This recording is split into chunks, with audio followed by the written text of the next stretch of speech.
बड़ी शक्ति मेरी बहनों आपकी है, सबसे बड़ी शक्ति। ये कभी मत समझो कि आप कमजोर हो। इस देश की आधी आबादी हो, कमजोर नहीं हो, इस देश की शक्ति हो, इस देश के भविष्य को बनाने वाली हो। बच्चे तुम पालती हो, उनका परवरिश तुम करती हो, पूरे परिवार की सेहत, पूरे परिवार का खाना, पूरे परिवार के लिए सारा काम तुम करती हो, आखिर में तुम सोती हो। ये देश तुम्हारा है, बशर्ते अपनी शक्ति को समझो, अपने आप को कमजोर मत समझो। ये समझो कि इस देश की महिला इस देश की रीढ़ की हड्डी है। मेरी बहनों, मेरे भाइयों, आप सबका भी इस मीटिंग में बहुत बहुत स्वागत। मेरी बहनें वहां से मुस्कुरा रही हैं, बहुत समय से इंतजार कर रही हैं, वहां धूप भी है। ज्यादा कष्ट नहीं दूंगी, लेकिन आपके काम की बात ही करूंगी।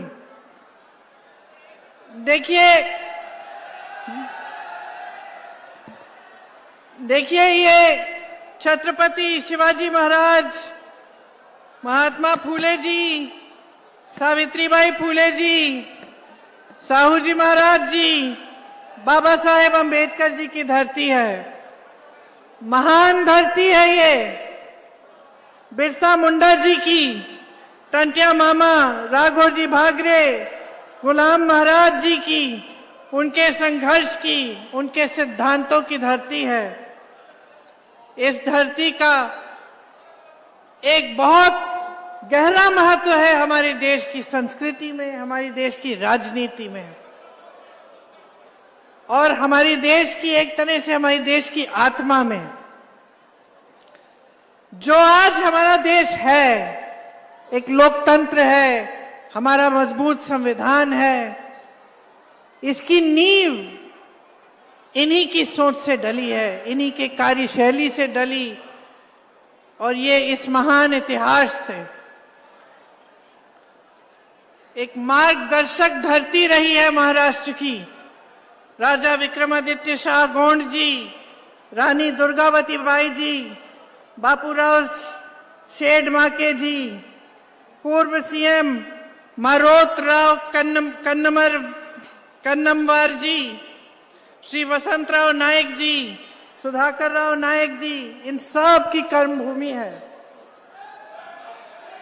मैं जब अपना भाषण तैयार कर रही थी, मैं सोच रही थी कि इतने सारे महापुरुष हैं, इतनी महान महिलाएं आपके प्रदेश की गिनती भी नहीं हो सकती उनकी। और अगर सबके नाम पढ़ती तो मैं कम से कम 5 मिनट के लिए सिर्फ उन महापुरुषों के नाम पढ़ती जिन्होंने हमारी आजादी में की लड़ाई में भूमिका दी, जिनकी लड़ाई से, जिनके संघर्ष से आज हम आजाद हैं। तो ये आपकी धरती है, इसने मार्गदर्शन दिया है पूरे देश को, हमेशा नींव डाली है देश के संविधान की। धार्मिक कट्टरता के विरोध विचारधारा की धरती है, समानता, एकजुटता यहीं से उभरी है। आप सब जानते हैं कि यहाँ के संतों ने हमेशा एकजुटता की बात की, और हमारे देश की जो राजनीति है वह भी उसी एकजुटता पर ही बनी है कि ये देश एक रहेगा तभी हम अच्छी तरह से आगे बढ़ पाएंगे। कभी भेदभाव नहीं हुआ, कभी सरकारों ने ये नहीं कहा कि भाई हम सिर्फ एक प्रदेश का विकास करेंगे या सिर्फ एक इलाके का विकास करेंगे, क्योंकि जितने भी नेता रहे उन सब नेताओं ने हमेशा सोचा कि जो हमारा संविधान है उसने जो शक्ति दी है जन जन को, उस जन जन का प्रतिनिधित्व पूरे देश भर में होना चाहिए। तो बड़े बड़े उद्योग बने, पंडित नेहरू जी ने लगवाए, इंदिरा जी ने लगवाए, उसके बाद भी लगे। तो सिर्फ एक प्रदेश में नहीं, पूरे देश भर में लगे। बड़ी बड़ी संस्थाएं, एम्स जैसे बड़े अस्पताल, IIM, IIT, बड़ी नहरें, बड़े बांध पूरे देश भर में लगे। आज स्थिति क्या है कि भेदभाव हो रहा है महाराष्ट्र के साथ। जो यहां पे इंडस्ट्रीज लगनी थी, जो बड़े बड़े उद्योग लगने थे, वो आस्ते आस्ते यहां से बाहर जा रहे हैं। आपने देखा होगा कि यहां से इन्होंने बड़ी बड़ी कंपनियां, सेमीकंडक्टर का प्रोजेक्ट महाराष्ट्र में आ रहा था, वो चले गया गुजरात। एयरबस का प्रोजेक्ट महाराष्ट्र में आ रहा था, वो भी गुजरात चले गया। सैफरन प्रोजेक्ट आ रहा था, वो भी गुजरात चले गया। बल्क ड्रग पार्क प्रोजेक्ट, वो भी प्रदेश से बाहर चले गया। तो जितने रोजगार बनने थे, जितनी इंडस्ट्री आनी थी, वो आस्ते आस्ते महाराष्ट्र से बाहर चली जा रही है। लगभग 10 लाख करोड़ का निवेश यहां से हटा है। 8 लाख नौकरियां महाराष्ट्र से बाहर चली गई हैं।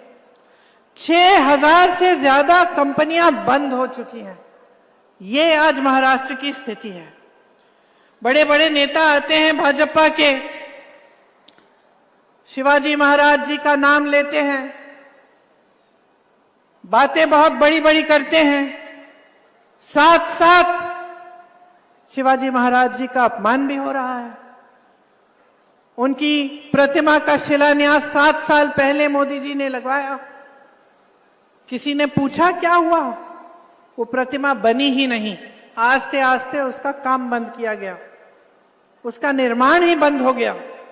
संसद के बाहर उनकी प्रतिमा थी, वो हटाई गई। सिंधुदुर्ग की जो प्रतिमा बनी, उसकी हालत देखिए, दह गई। इतना भ्रष्टाचार था कि उसके बनाने में भी भ्रष्टाचार किया। लेकिन हां, मंच पर नाम जरूर लेंगे।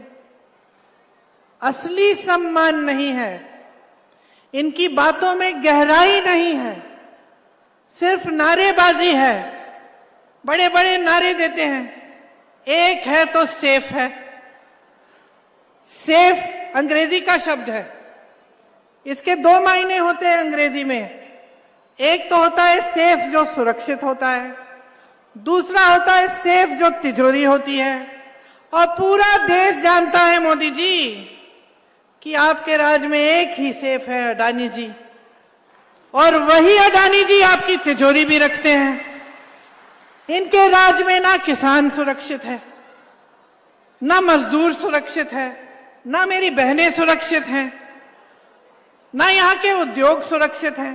क्या सुरक्षित है? सिर्फ खोखले नारे देते हैं, चुनाव के समय आ जाते हैं, बड़ी बड़ी बातें करते हैं, चुनाव के बाद कुछ होता नहीं है। दूसरी तरफ आप कांग्रेस की सरकारों को देखिए। जहां जहां कांग्रेस की सरकार बनी, हमने गारंटी दी। हमने कहा चुनाव के बाद हम इन गारंटियों को, आपको गारंटी देते हैं, हम ये चीजें करेंगे। आप कर्नाटका में फोन लगाइए, तेलंगाना में फोन लगाइए, हिमाचल में पूछिए। जो गारंटी हमने दी, वो चुनाव के 1 दिन बाद से लागू होनी शुरू हुई। यहां छत्तीसगढ़ के पूर्व मुख्यमंत्री जी बैठे हैं, बघेल जी। बघेल जी से पूछिए, जब इनकी सरकार बनी थी तो कांग्रेस ने ये कहा था कि किसानों के कर्ज माफ करेंगे। बघेल जी, सच है कि नहीं कि 24 घंटों के अंदर अंदर आपने किसानों के कर्ज माफ करना शुरू किया? 24 घंटों के अंदर अंदर। तो जो हम कह रहे हैं वो एक जमीनी बात है, वो सच्चाई की बात है। हम कहते हैं कि हम कुछ करके दिखाएंगे, तो चुनाव के बाद जैसे ही सरकार बनती है वो काम शुरू हो जाता है। उसके विपरीत भाजपा की विचारधारा है, भाजपा की सोच है। ये सोचते हैं कि यहां मंचों पर कुछ भी कह सकते हैं, लेकिन कुछ करने की जरूरत नहीं है, उस पे खरा उतरने की जरूरत नहीं है, कि कोई जवाबदेही है ही नहीं जनता के प्रति, कि जब चुनाव आएगा तो हम ऐसे ही नारे दे देंगे, जनता का जो ध्यान है उसको बांट देंगे, इधर उधर कर देंगे, धर्म के आधार पर कुछ कह देंगे, जाति के आधार पर कुछ कह देंगे, जनता के जज्बात ऊपर उभर जाएंगे, जनता का ध्यान भटक जाएगा और हम चुनाव जीत जाएंगे। तो एक जो जवाबदेही होती थी, जो हमारे संविधान ने बनाई, संविधान में लिखी हुई है कि वोट आपका है, शक्ति आपकी है, आप बदलाव ला सकते हो, जनता के प्रति जवाबदेही होगी हर नेता की, हर प्रधानमंत्री की, हर मंत्री की, वो इन्होंने आस्ते आस्ते 10 सालों में वो परंपरा छोड़ दी है और वो जवाबदेही खत्म होने जा रही है। क्योंकि जब राजनीति की जो दिशा है वो इस तरह से बदल जाती है कि वो आपकी समस्याओं की बात नहीं करती, वो जो आपकी सच्चाई है, जो आप जी रहे हैं, जो आपका संघर्ष है, उसके बारे में चर्चा नहीं होती। चर्चा होती है तो आपके ध्यान भटकाने वाली चर्चा होती है। तब यही होता है कि नेता सोचता है कि कोई बात नहीं, हमें काम करने की जरूरत नहीं है, हम तो बस चुनाव के समय कुछ भी कह देंगे, चुनाव जीत जाएंगे। तो ये बहुत गलत परंपरा है। आज देखिए आपकी कितने संघर्ष हैं। मेरी बहनें यहाँ बैठी हैं, आप मेहनत करती हो अपने बच्चों को बड़ा करने के लिए। अभी यहाँ धूप में बैठी हो, घर जाओगी, खाना पकाओगी, जो खेती में काम करता है खेती में जाएगी, काम करेगी, फिर भी घर आके काम करेगी, बच्चों की परवरिश देखनी है, परिवार के सब सदस्य ठीक है कि नहीं, कोई बीमार तो नहीं है, सब कुछ देखना है। सबसे ज्यादा मेहनत महिला करती है, सबसे ज्यादा मेहनत, सबसे ज्यादा संघर्ष।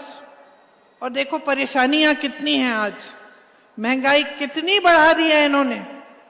10 सालों में इतनी महंगाई बढ़ गई है कि आज आप त्योहार भी खुशी से नहीं मना सकते। त्योहार आता है, घबराहट होती है, दिवाली आ रही है, पुताई करनी पड़ेगी, मेहमान आएंगे, खाना बनाना पड़ेगा, नए नए कपड़े सिलवाने पड़ेंगे, कैसे करेंगे। जो खुशी का मौका है उससे भी घबराने लगे हैं लोग, क्योंकि महंगाई इतनी बेहद ज्यादा हो गई है। हर चीज पे जीएसटी लगा दी है, कपड़ों पे जीएसटी, दवाओं पे जीएसटी। जो छोटे छोटे दुकानदार हैं, जो छोटे छोटे बिजनेस चलाते हैं, उनके नाक में दम कर दिया है, कोई कमा नहीं पा रहा है, बेरोजगारी चरम पे है। आप बच्चों को पढ़ाते लिखाते हो, मेहनत करते हो। आज देखो ये जमाना नहीं रहा कि कोई गरीब परिवार का है, गांव में है, तो सोचता है कि चलो 8वीं तक पढ़ा देंगे और बस। ये जमाना नहीं रहा। आज गरीब से गरीब परिवार में, पिछड़े से पिछड़े इलाके में कोई चले जाए, देखे गरीब से गरीब परिवार में माँ बाप चाहते हैं कि ये बेटा पढ़ेगा लिखेगा, अच्छी इसका अच्छा भविष्य बनेगा, और कुछ भी करते हैं उसकी पढ़ाई लिखाई के लिए। लोन ले लेते हैं ट्यूशन की फीस को भरने के लिए, इम्तिहान देगा, पास हो जाएगा, रोजगार मिलेगा, बहुत मेहनत करते हैं। लेकिन भविष्य क्या है आज नौजवानों के लिए? इम्तिहान देते हैं तो उसमें भी कुछ घोटाला हो जाता है, गड़बड़ हो जाती है। माँ बाप पढ़ाते हैं लिखाते हैं, मेहनत करते हैं, रोजगार नहीं मिलता, नशे का शिकार बन जाता है। तो सरकार की सबसे पहली नीति तो यही होनी चाहिए कि मजबूत रोजगार दिलवाए, कि जो आप मेहनत कर रहे हैं उसका हम समर्थन करें, सरकार समर्थन करे, आपको आगे बढ़ाए। लेकिन इनकी नीति ये है कि जो देश का है वो सब एक आदमी को पकड़ा दो। देश के बंदरगाह, देश के हवाई अड्डे, देश की बड़ी बड़ी कंपनियां, इन सब से रोजगार मिलता था, ये सब अडानी जी को दे दिए। आपकी जमीनें देने जा रहे हैं। छत्तीसगढ़ में पूछिए कितनी जमीन खा गए हैं आदिवासियों के, आपके हक जा रहे हैं और आपको रोजगार नहीं मिल रहा है। यहां से बड़ी बड़ी कंपनियां जा रही हैं, और जो सरकारी कंपनियां हैं उनमें कॉन्ट्रैक्ट का सिस्टम आ गया है, ठेके का सिस्टम आ गया है।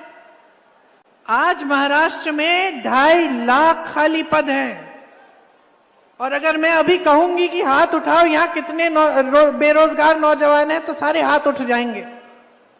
उठा के दिखाओ।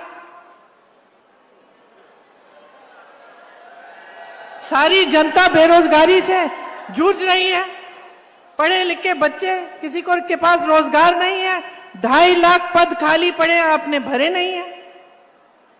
तो क्या कर रहे हैं? सरकार क्या कर रही है? आपको मालूम है सबसे ज्यादा आत्महत्या नौजवानों की आज महाराष्ट्र में है। सोचिए, जो प्रदेश सबसे आगे होता था हर चीज में, आज इसमें आगे हो गया है, क्योंकि इनकी नीतियां एकदम गलत हैं। आज आरक्षित पदों पर भी आपको रोजगार नहीं मिलता। महंगाई से आप जूझ रहे हैं, तड़प रहे हैं कि कोई राहत मिले। बेरोजगारी से आप जूझ रहे हैं, और सरकार क्या करती है? 2.5 सालों से इनकी सरकार रही है, और 10 सालों से ज्यादा हो गए हैं केंद्र में। महाराष्ट्र में 2.5 साल हो गए हैं जब से इन्होंने सरकार चुराई आपकी। और क्या किया इन्होंने? कुछ नहीं। अब चुनाव आने लगा, बहनों ध्यान से सुनो, ध्यान से सुनो।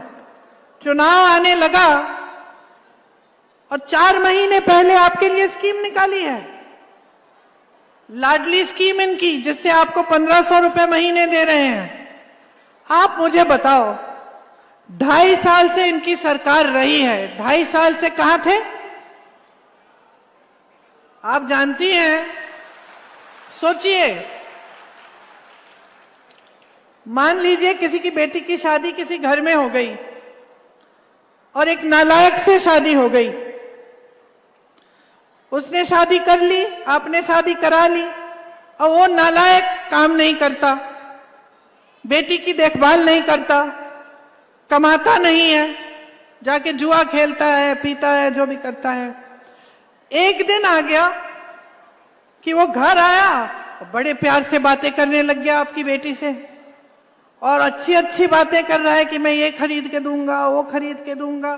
तो आप क्या कहेंगी? क्या कहेंगी बेटी को? अब यही कहेंगी ना कि असली चरित्र पहचानो, ये तो 2-3 दिन से अच्छा है, इसको कुछ जरूर चाहिए होगा तुमसे, यही कहोगी ना। तो यही तो सिलसिला है। 2.5 सालों से कुछ नहीं किया, अब चुनाव के पहले आ गए लाडली बहना लेके, 1500 रुपए आपको पकड़ा रहे हैं, सोचते हैं कि आपका वोट खरीदेंगे इन 1500 रुपए से। और आपसे कितना लिया है इन सालों में इन्होंने? महंगाई इतनी बढ़ चुकी है, आपका बच्चा पैदा होता है, उसके लिए दूध खरीदोगे तो दूध पे जीएसटी लगा दिया। स्कूल गया, स्कूल की फीस भरने के लिए आपको इतना महंगा कर दिया कि आप भर नहीं पा रहे हो। कॉपी पेंसिल पर जीएसटी है, खाने और कपड़े पर जीएसटी है, बीमार पड़ गया आपका बच्चा, उसके इलाज पर जीएसटी है। इतनी महंगाई है कि आप टैक्स पे टैक्स भर रहे हो। और ये बड़े बड़े उद्योगपति, इनकी टैक्स नहीं, इनकी टैक्स आगे नहीं बढ़ी है, आप पे टैक्स डालते रहते हैं। इनकी टैक्स वही की वही है जहां पहले थी, उसको नहीं बढ़ाया है किसी ने। 16 लाख करोड़ रुपए इन्होंने बड़े बड़े उद्योगपतियों के माफ किए हैं। किसानों का कर्ज माफ किया है? आपके लिए कोई भी सुविधा है? आज किसान परेशान है, चाहे वो कपास का किसान हो, परेशानियों से लदा हुआ है, कमा नहीं पा रहा है, हर चीज का दाम महंगा हो गया है, खेती पे जीएसटी है, सब चीज महंगी हो गई है, खेती नहीं कर पा रहा है। सोयाबीन का किसान, कपास का किसान, किसी से भी पूछ लें। मैं पूछना चाहती हूं आपसे, आप कमा पा रहे हैं क्या अपनी खेती से? आज इतनी परेशानियां हैं कि सिर्फ आप परेशानियों में ही उसी दलदल में फंसे हुए हैं, निकल नहीं पा रहे हैं। तो ये परिस्थितियां हैं यहाँ की। यहाँ आदिवासी भाई बहन बहुत है मेरे। आपको मालूम होगा कि यूपीए के समय में तड़ोबा को फॉरेस्ट रिजर्व से के माइनिंग से बचाया था, प्रस्ताव को नकार दिया था। 2020 में मोदी जी की सरकार ने 41 कोल ब्लॉक की प्रक्रिया शुरू की। महाविकास आघाड़ी ने इसको रुकवाया, लेकिन आज इन चीजों की कहीं रोक नहीं है। जो आपकी जमीनें हैं, ये दी जा रही हैं माइनिंग के लिए, अलग अलग चीजों के लिए आपसे छीनी जा रही हैं। बड़े बड़े उद्योगपतियों के लिए, अडानी जी जैसे उद्योगपतियों के लिए सारी नीतियां बन रही हैं, लेकिन आपको जो सुरक्षित रखती हैं उन नीतियों को कमजोर किया जा रहा है। कांग्रेस का वनाधिकार कानून था, आदिवासियों को जंगल, जल, जमीन पे हक दिया था, और ये हक कोई एहसान नहीं था, ये आपकी परंपरा है, पुराना हक है आपका। और मेरी दादी जी इंदिरा जी कहती थी कि जो आदिवासी भाई बहन हैं, इनकी जो परंपरा है ये सर्वोपरि है। उस समय लोग इस बात की गहराई को समझते नहीं थे। आज पूरे विश्व में लोग कहते हैं कि पानी, कि धरती, हमारे पहाड़, हमारे जंगल, इनका आदर करना चाहिए, इनको बचा कर रखना चाहिए, नहीं तो हमारी पूरी पृथ्वी ही खत्म हो रही है। आज पूरी दुनिया आपकी तरफ देखती है कि आपके कैसे रीति रिवाज हैं, आपकी क्या परंपराएं हैं, आप किस तरह से अपना जीवन जीते हैं, जल, जंगल, जमीन का आदर करते हैं। ये बात उस समय इंदिरा जी समझ गई थी, इसीलिए उनका जो नाता है आपसे वो एक बहुत गहरा पुराना नाता था, और उसी रिश्ते, उसी समझ पर ये कांग्रेस पार्टी की नीतियां बनी। आपको सुरक्षित रखने के लिए पेशा कानून भी बना, आपको सुरक्षित, आपके हक को सुरक्षित रखने के लिए। आज ये सारे कानून कमजोर किए जा रहे हैं। महाराष्ट्र में 4 लाख आदिवासियों ने FRA के क्लेम लगाए हैं, 2 लाख क्लेम इसमें से रिजेक्ट हो गए हैं, वापस कर दिए गए हैं। पूरे देश में 22 लाख आदिवासियों की जमीन पे क्लेम है, वो नकार दी गई है। तो आपका जमीन पे जो आपका हक है वो कमजोर किया जा रहा है। मुझे मालूम है कि यहाँ पे सिकल सेल एनीमिया जो है उसकी वजह से काफी परेशानियां हैं आपकी। महाराष्ट्र में 16,000 से ज्यादा मरीज और ज्यादातर आदिवासी समुदाय के हैं। 4,000 मरीज अकेले गढ़चिरौली के हैं। स्वास्थ्य सुविधाएं बदहाल हैं। ये बड़ी बड़ी बातें जो मोदी जी, उनके मंत्री जी करते हैं आपके सामने, ये सिर्फ बातें ही रह गई। स्वास्थ्य की बात है, शिक्षा की बात है, बेरोजगारी की बात है, महंगाई की बात है, तो कोई काम नहीं हो रहा है। मैंने देखा और बहुत दुख हुआ इसे देख के कि मेरे एक आदिवासी भाई अपने बेटे की लाश को 15 किलोमीटर हाथों में लेके चले। अब आप सोचिए बहनें, हम सब माँ हैं, सबके बच्चे हैं। आप सोचिए कि किसी पे की ऐसी परिस्थिति बन गई, इतनी मुश्किलें लद गई उन पर कि उनकी ये परिस्थिति बनी कि ना एम्बुलेंस मिल रही है, ना स्वास्थ्य की कोई सेवा मिल रही है। अपने बच्चे की लाश को 15 किलोमीटर हाथ में उठा के चल रहा है। और मोदी जी कहते हैं तब सरकारें और थी, आज मोदी है। हाँ, आज मोदी जी हैं और ये परिस्थितियां हैं आपकी, ये समस्याएं हैं इतनी गहरी, इतनी गंभीर कि सामना कर नहीं पा रहे हैं आप। घबराहट हो रही है, कल फिर से हम जाएंगे, काम करेंगे खेती में, क्या पता कमा पाएंगे कि नहीं कमा पाएंगे। ये परिस्थितियां बन गई हैं आपकी। यहां पे सिंचाई और खाद की भी बड़ी समस्या है। मैंने सुना है कि सड़कें भी बहुत खराब हैं, पर्याप्त बिजली आपको नहीं मिल रही है, और जो वन पर आधारित जो रोजगार हैं जो पहले आपको मिलते थे वो अब नहीं मिल रहे हैं। स्कूल नहीं है, अस्पताल नहीं है ढंग के, तो आगे भविष्य क्या है इस सदी में 2024 में?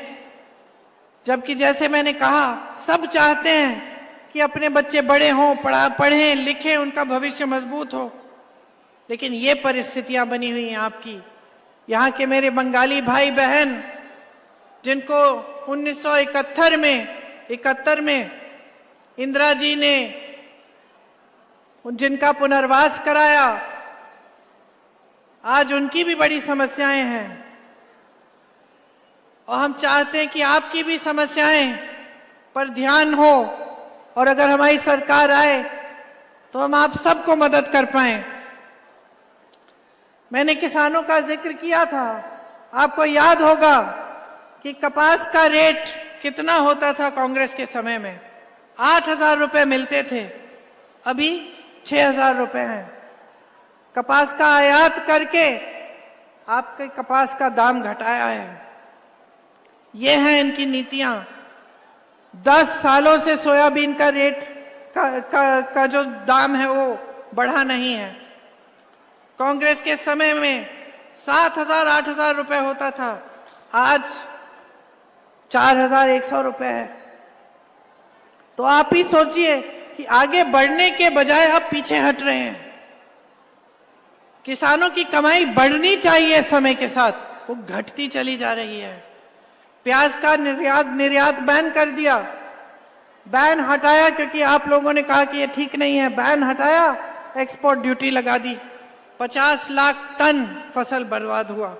दूध के उत्पादक जो किसान हैं उनको सही दाम नहीं मिलता। संतरे के निर्यात पर ड्यूटी बढ़ा दी।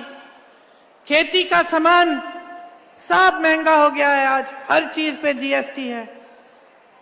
तो आप बताइए आगे कैसे बढ़ेंगे। मेरे भाई राहुल गांधी जी ने एक यात्रा की, न्याय यात्रा थी। उन्होंने कहा कि देश के हर एक इंसान के लिए न्याय होना चाहिए।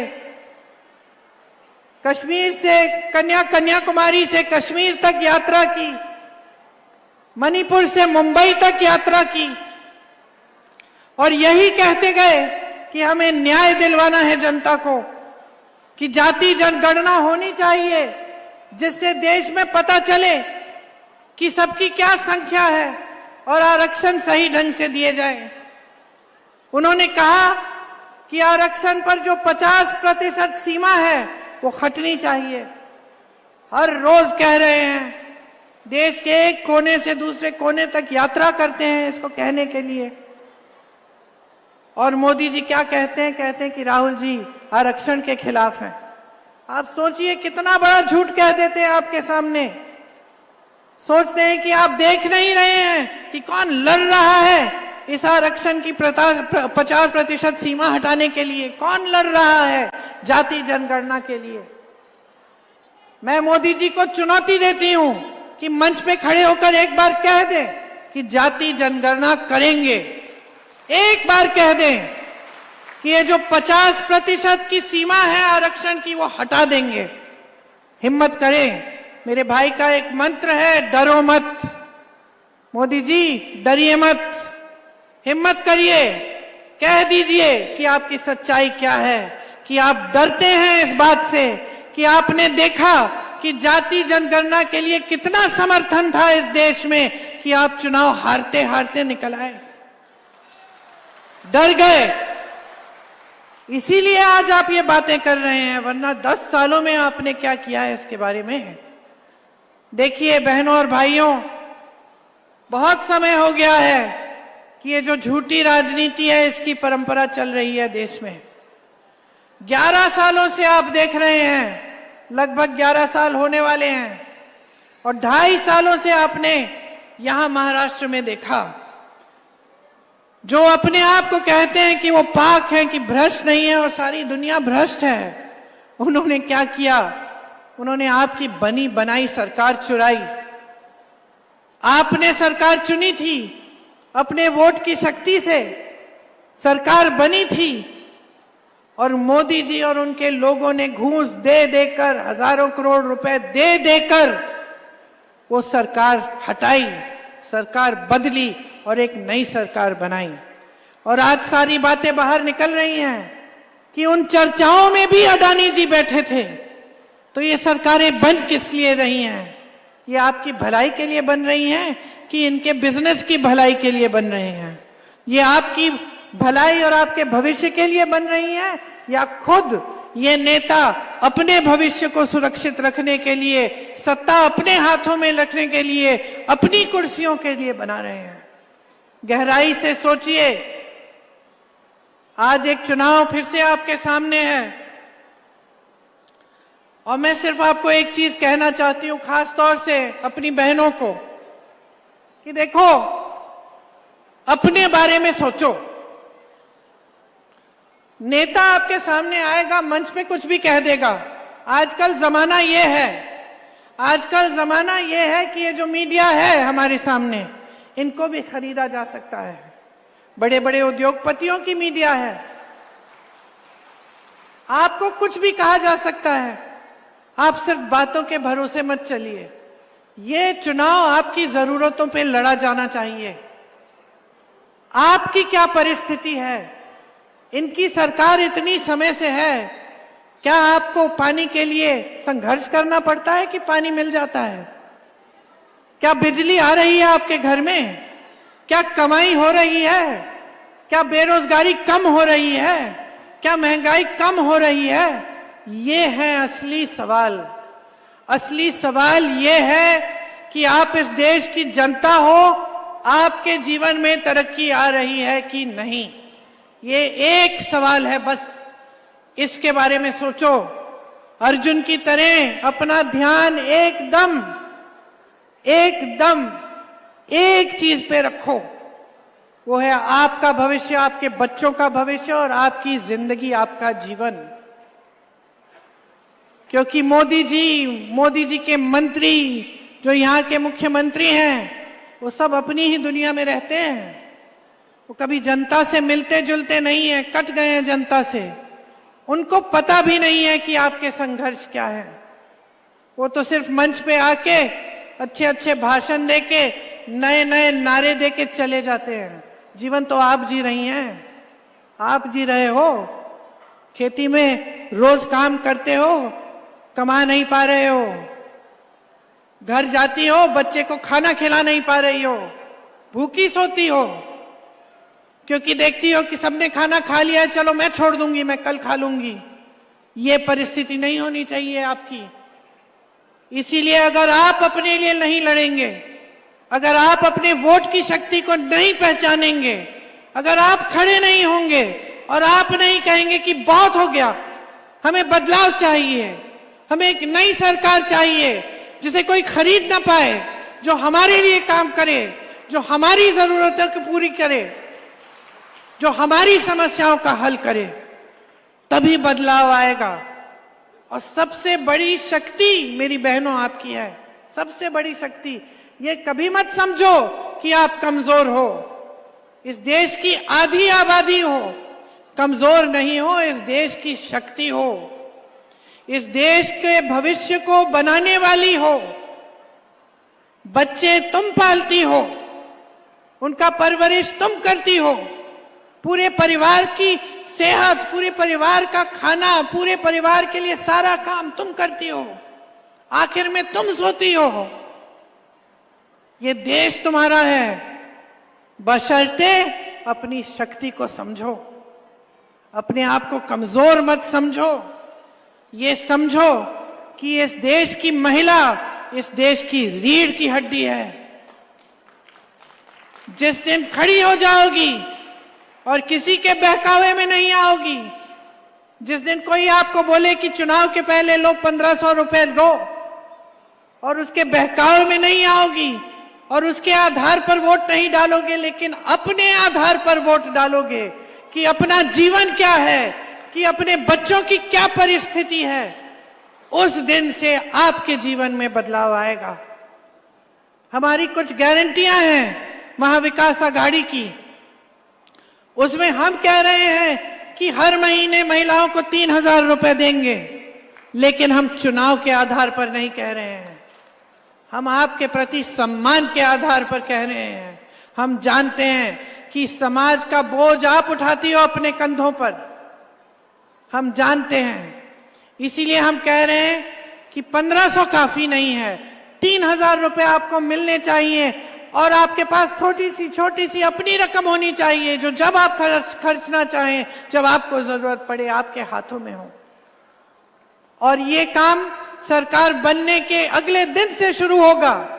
इसका इंतजार नहीं होगा कि अगला चुनाव आएगा तो लो थोड़ी सी मदद लो, क्योंकि हमारी सिर्फ नीति अच्छी नहीं है, हमारी नीयत भी साफ है। इसके साथ साथ 25 लाख की हम स्वास्थ्य बीमा देना चाहते हैं। राजस्थान में कांग्रेस की सरकार थी, 25 लाख का स्वास्थ्य बीमा वहां पे दिया गया और मैं ऐसे लोगों से मिली जिनका कैंसर का ऑपरेशन, हार्ट का ऑपरेशन, बड़ी बड़ी जो बीमारियां थी उनका पूरा इलाज मुफ्त में हुआ इस बीमा की वजह से। हम ये महाराष्ट्र में करना चाहते हैं ताकि जब कोई बीमार पड़े तो आपको घबराहट ना हो, आप जाने कि हाँ 25 लाख तक बीमा है, इलाज हो जाएगा। किसानों के लिए 3 लाख रुपए तक कर्ज माफ किया जाएगा। नियमित कर्ज चुकाने पर 50,000 रुपए का प्रोत्साहन मिलेगा। सोयाबीन का जो एमएसपी है, न्यूनतम समर्थन मूल्य, वो 7,000 रुपए प्रति क्विंटल होगा प्लस बोनस। कपास के लिए आपको सही दाम मिलेगा और प्याज के लिए उचित दाम तय करने के लिए एक कमेटी बनाई जाएगी ताकि प्याज के लिए भी आपको उचित दाम मिले। यहाँ पे जो नौजवान हैं जिन्होंने हाथ उठाया कि बेरोजगार हैं, ये जो 2.5 लाख पद खाली हैं इनके राज्य में, इनको पूरा करने के लिए इनको भरने का काम महाविकास आघाड़ी की सरकार करेगी।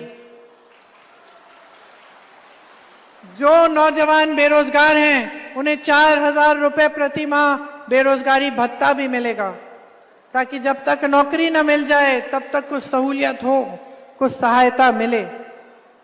देखिए, मैंने स्पष्ट कहा काफी बार कि ये चुनाव आपकी समस्याओं के बारे में होना चाहिए। ये चुनाव जो है ये आपके सम्मान, आपके अधिकार, आपके विकास का चुनाव है। इसमें आप अपना वोट एकदम ध्यान से इस्तेमाल करिए, विवेक से इस्तेमाल करिए। मैंने कहा कि हम लोगों की बातों में मत पड़िए। मैंने कहा देख लीजिए कि दूसरे प्रदेशों में कांग्रेस की सरकार क्या कर रही है, क्या ऐसी गारंटियां पूरी हो रही हैं कि नहीं, तभी वोट दीजिए। तो मैं सिर्फ एक चीज कहने आई हूं आपसे, जागरूक बनिए, सतर्क बनिए, किसी के बहकावे में मत आइए। ये वोट जो है ये आपका भविष्य बनाएगा। सोच समझ के महाविकास आघाड़ी के जो उम्मीदवार हैं उनको भारी से भारी बहुमत से जिताएं ताकि ये समस्याएं दूर होनी शुरू हो, ताकि आपके बच्चों का भविष्य मजबूत होना शुरू हो, ताकि ये जो बड़ी बड़ी समस्याएं हैं, बेरोजगारी, ये महंगाई, ये किसानों की जो समस्याएं हैं, ये दूर हो। ऐसी सरकार बने जिसकी नीति आपके लिए बने, किसी बड़े उद्योगपति की खाल बचाने के लिए नहीं, लेकिन आपके भविष्य को मजबूत बनाने के लिए बने। आपने बहुत शांति से और ध्यान से मेरी बातें सुनी, इसके लिए मैं धन्यवाद देती हूं। और मेरी आशा है कि चुनाव के दिन आप इन बातों को याद रखेंगे कि ये चुनाव आपका चुनाव है, संविधान का चुनाव है, इस देश का चुनाव है और आप इस देश के रखवाले हैं। जय हिंद।